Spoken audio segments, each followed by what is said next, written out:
And Al Michaels, welcome to his first World Series. A real pleasure to be working with you. I'm Al Michaels. Welcome to Game 3. Al Michaels resides on the short list of iconic broadcasters across all sports. But it was baseball that gave Michaels his start. In all, he served as a play-by-play announcer for 8 Fall Classics, making him the only commentator to call a World Series, Super Bowl, NBA Finals, and host a Stanley Cup Final for network television. Michaels' first broadcasting job came in 1968 with the Hawaii Islanders of the Pacific Coast League. Within 3 years, he found himself as the voice of the Cincinnati Reds during the beginnings of the Big Red Machine dynasty. He received his big break in 1972, providing play-by-play for Cincinnati's run to the NL pennant that season. The line and a pitch to bench. Change hit in the air to deep right field. Back goes Clemente. It's a pitch. He's done. It was his work on the national Monday Night Baseball broadcasts that opened a 3-decade relationship with ABC Sports and contributed to a bevy of memorable postseason calls. 2 out, 9th inning, 5-4, Dave Henderson. To left field and deep and down he goes back and it's gone! Unbelievable! Still 2-2. Popped up, here comes Stapleton, next plane to Boston. Michaels' finest work came amid the chaos of the 1989 World Series, when he earned a News Emmy nomination for his tireless coverage during a national disaster. And he fails to get Dave Parker at second base, so the Oakland A's take. I'll tell you what, we're having an earth. That's the greatest open in the history of television. This is the World Series. You go figure it out. After more than 2 decades in the baseball broadcast booth, Al Michaels now joins a fraternity of legendary voices in the game's history as the 2021 recipient of the Ford C. Frick Award for Excellence in Baseball Broadcasting. Al Michaels began his work on the national stage at the zenith of the 3 major television networks' reach. For baseball fans in the 1970s and 80s, his calls became as much a part of the national pastime as the games themselves. Al ascended to prominence as the voice of ABC's baseball coverage in those 2 decades. In an era when cable television was in its early days and the internet was merely a dream, he became the face of ABC Sports with his straight-ahead delivery and passion for the athletes and for their stories. In 1971, Al joined the Cincinnati Reds broadcast crew, remaining for 3 seasons before moving to the San Francisco Giants, where he called games from 1974 to 1976.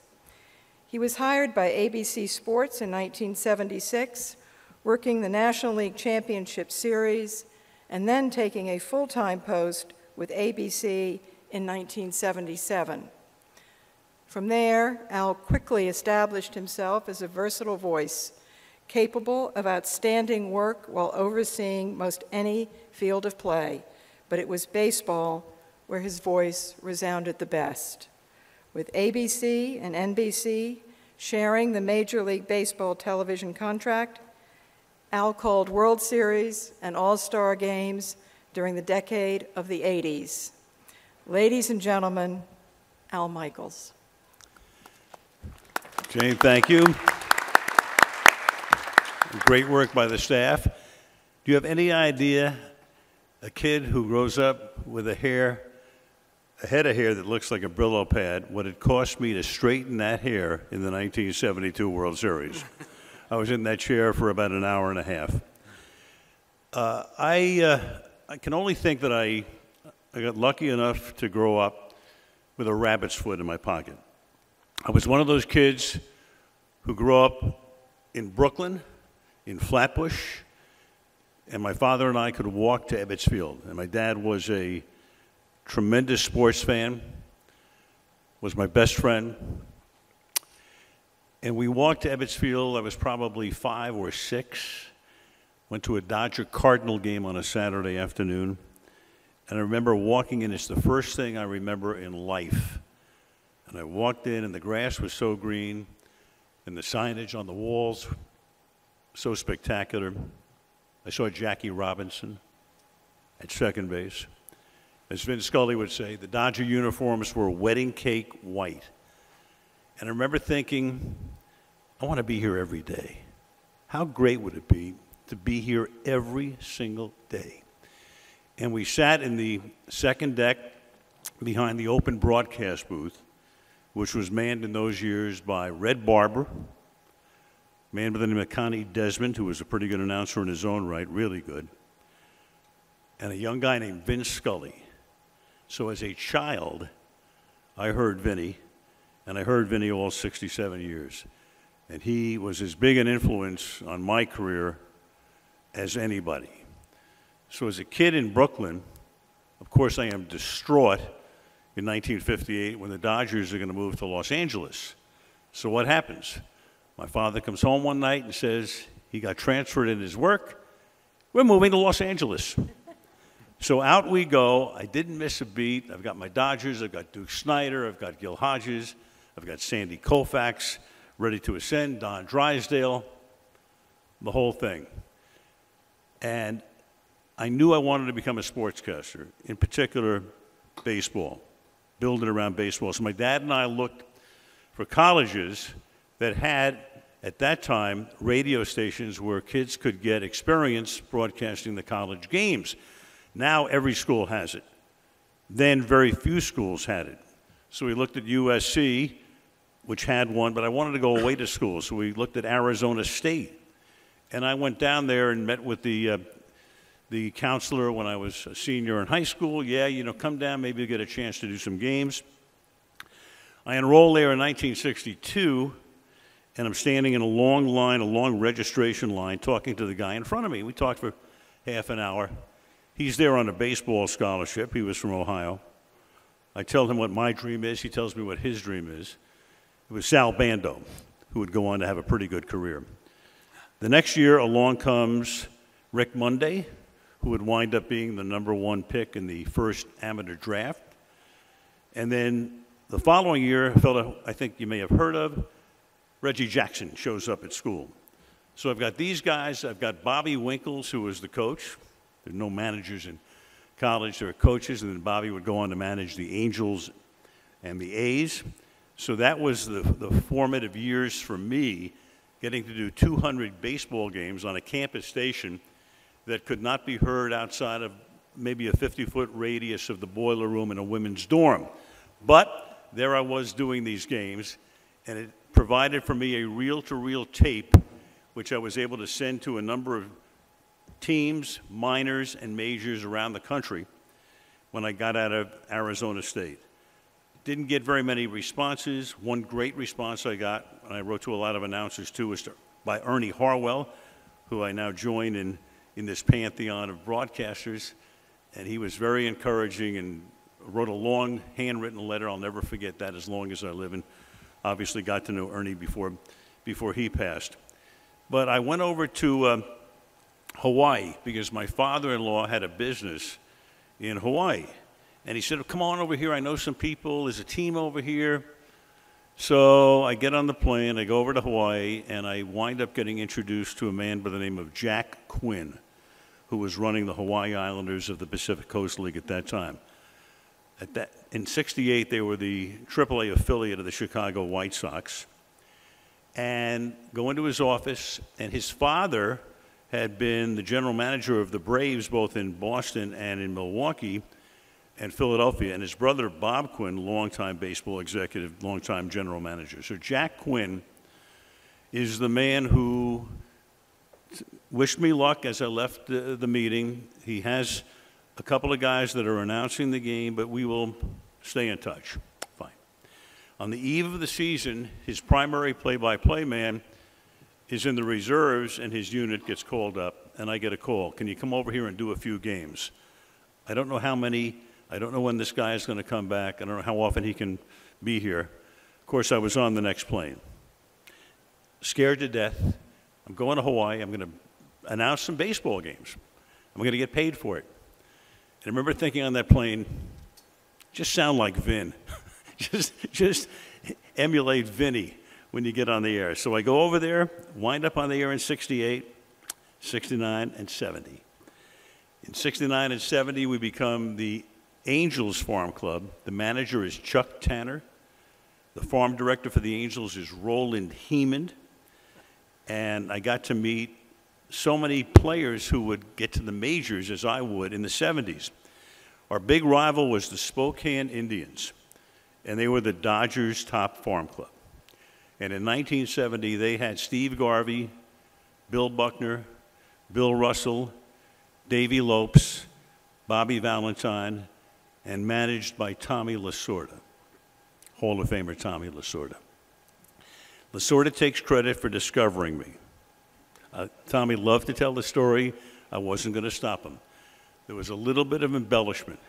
But Tommy, after every game, and when teams would come to Hawaii because of travel, they wouldn't come over for 3 games, they'd come over for 7 games. So they'd be there all week, and you got to know them, and Spokane made 2 one-week visits to Hawaii each year.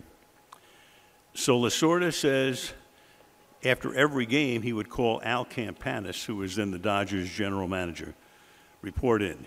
Here's what Valentine did tonight. Here's what Buckner did tonight. The pitching is this and that.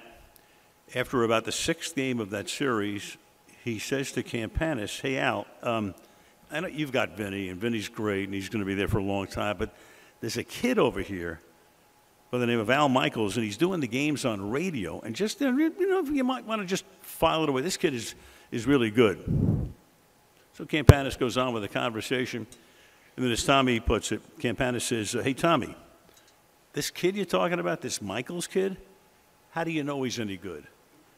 Lasorda says, I've been thrown out of the last 4 games. I've been out in the clubhouse listening to him.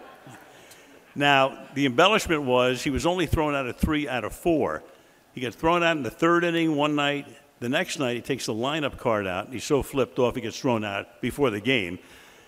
And the clubhouse is in deepest, darkest center field. It's 100 feet beyond the fence, so you can't sneak back in. And then in Game 6, he gets thrown out in about the 6th inning. So Tommy was there listening to me, loves to tell that story, and it's true in so many ways. And of course, we stayed great pals through all of the years. The Hawaii thing was great because the team was not only really good, but we led the minors in attendance. We had over 450,000 people in 1970. Chuck Tanner is now going to go manage the White Sox. He gets the job at the end of the 70 season for 71. Roland Heeman is going to be the general manager, and they're going to take me to Chicago. We're going to go there. We're going to talk to the owner. The man's name was John Allen, one of your predecessors, Jerry. And John heard the tape and told Roland and Chuck, you know, it's the #2 market in the country. This kid is like 25, 26 years old. Too dangerous, okay? They pass on me. They hire Hawk, Harry Carey, right? Had they hired me, you might have not had 33 years with the White Sox. I might still be living on the loop someplace. But I was distraught. 2 weeks later, I get a call from the Cincinnati Reds. Come in for an interview, an audition. I go to Cincinnati. They had won the pennant in 70, lost to the Orioles in the Brooks Robinson World Series. Get the job. I'm the announcer for the Big Red Machine. 71 wasn't a very good year. 72 was a fabulous year. Win the pennant. And in those years on NBC, if your team won the pennant, you got to announce the World Series, which you saw on tape, on NBC. I'm 27. I'm coming on with Kurt Gowdy. I got that red jacket. I got my hair all slicked down. And as the camera's pulling back, and it's going to be a 2-shot after Kurt opens it up, the only thing I could think of was, please, God, when I open my mouth, let some air come out. It was that kind of a moment. But once I got going, away we go. It turns out to be a 7-game World Series. And the following year, we win the division. We're the best team in baseball and lose to the Mets in the playoffs. Otherwise, I would have done another one. But it came time to leave. Why? Very simple. The San Francisco Giants tripled my salary. Real simple. So I'm leaving the Big Red Machine, who, of course, would go on to win 2 more World Series, one in the Classic with the Red Sox. The other is a moribund franchise that almost leaves for Toronto before the Blue Jays got their expansion franchise. And Horace Stoneham was out of money, and the team had to be saved by Bob Lurie, who bought the team with a partner in 1976 for a total of $8 million. 8. So that was San Francisco.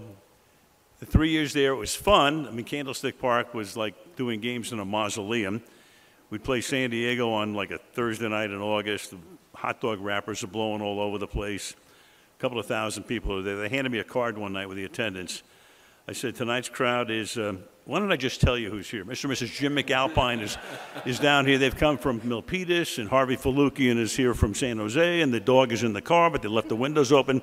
And that's how I did the San Francisco Giants. But that led to ABC hiring me to do the number 2 game on Monday Night Baseball, which was a package that began there in 1976. They put me on the second game. My partners were Norm Cash and the just retired Hall of Famer, Bob Gibson. And off we went for 14 years on Monday Night Baseball. And the Hawk talked about Don Drysdale, did so many games with Don through the years. It was crazy, though. Did a game once with Mark the Bird Fidrich, who was a sensation overnight. He would talk to the baseball, walk around the mound, put him in the booth. He was on the disabled list at that point. So Fidrich, we're doing the game in Detroit, and he's gone. I turned around, and he's gone for like 5 minutes. He comes back in the middle of the inning. I said, where were you? He says, the commode. So it was a very different thing with ABC. But I had Earl Weaver. After he had retired, Earl comes to the booth. But I never enjoyed a 3-man booth more than with Jim Palmer and Tim McCarver. Of course, Tim is in the broadcaster's wing of the Hall of Fame, and Jim for his pitching excellence, and he could be in it as well. Howard Cosell was also a party to about, I'd say 70 to 80 games that I did. And one night, my fondest memory of that would be, and it involves Bob Uecker. So Uecker, Cosell, and I are doing a game in Houston. And Howard would always denigrate baseball. It's such a simple game. They make it so complicated. It's a child's game, right? That's sort of an attitude. So Howard's calling for a bunt in a situation where if the manager bunted, he'd get fired on the spot. And it's one of those things where when somebody really doesn't know too much about baseball and they're always calling for a bunt, you know they don't know baseball. So Uecker, and I look over at Bob, and Bob is now, he's got to, talk the audience out of the fact that they think about bunting here. And Uecker says, well, Howard, they probably wouldn't bunt because in the A, B, C, D, the whole thing. Very, very kindly and gently. So now Cosell's going to play with Uecker. And he says, okay, Uecker, I get your point. You don't have to be so truculent. You do know what truculent means, don't you? And without hesitation, Uecker says, Howard, of course, if you had a truck and I borrowed it, it would be a truculent. Those were good times. Those were fun times, but they all ended after the 1989 season, the Earthquake World Series. CBS had gotten the contract, and we were out. And it was heartbreaking to me. I'd done baseball, from the get-go. Now, 14 years on Monday night, World Series, the whole thing, All-Star games, playoffs, wonderful primetime games. We're done. We're done. I didn't know if I would ever get back, but we did. We came back in 94 and 95 for something called the Baseball Network, which was pretty ill-conceived, but they would do a number of regional games. But it did get me to one more World Series in 1995, Cleveland against Atlanta. After the 94 season, of course, there was no postseason because of the strike. And so NBC and ABC were sharing it. So we got to do games 1, 4, 5, and if there was a 7th, we would do that. And NBC did 2, 3, and 6. So we do 5 in Cleveland. I don't know where the contract is going, but in game 6, I'm watching on television, praying that Cleveland wins to send it to a 7th game. Of course, Tom Glavine pitches a shutout. Dave Justice hits a home run. Atlanta wins, and we're done. But I knew I was done the minute there was a shot of Bud Selig sitting with Dick Ebersol of NBC. And I said, we're screwed. This is all over. And it was. So this is kind of the end of my baseball career in 1995. And thank God, you know, I've had all these other, you know, great things that happen. As I say, I go back to the rabbit's foot and doing prime time in the NFL all these years and all of the other things that have happened. But you know what? I think back to, you know, how much I missed baseball. And so much of it revolved around baseball. Work with a number of, you know, fantastic people. I'd like to thank Bob Costas on top of the list right now, because Bob was, I think, very instrumental in, even though I hadn't done a game in a quarter century, saying, hey, remember, and this guy was here, and boom, boom, boom, and Bob was able to move that needle. I'm forever appreciative to the great Bob Costas.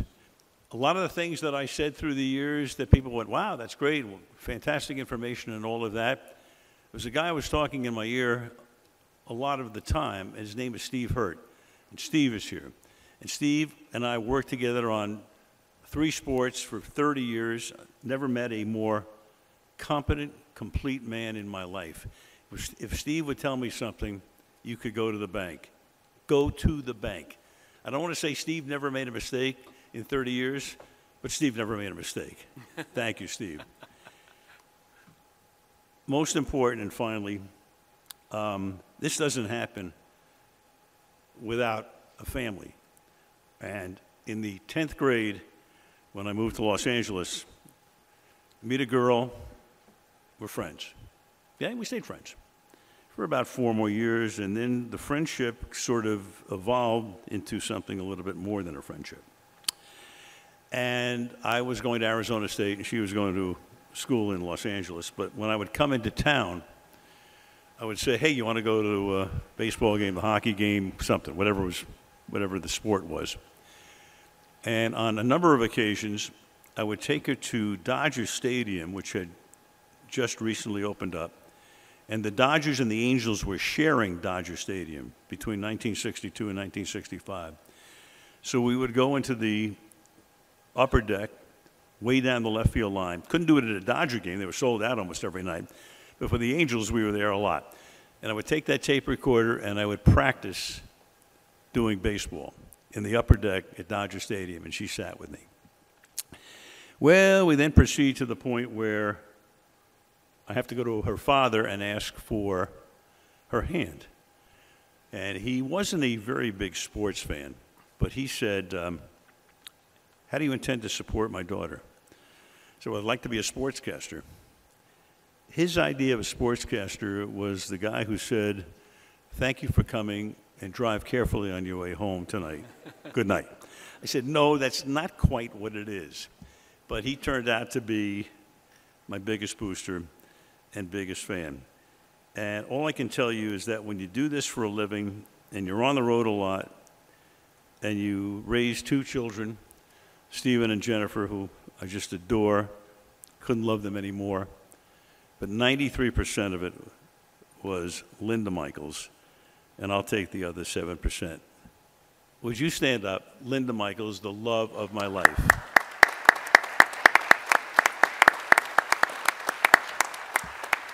Nothing greater than sharing all of this, all of it, and she was there for every moment of it.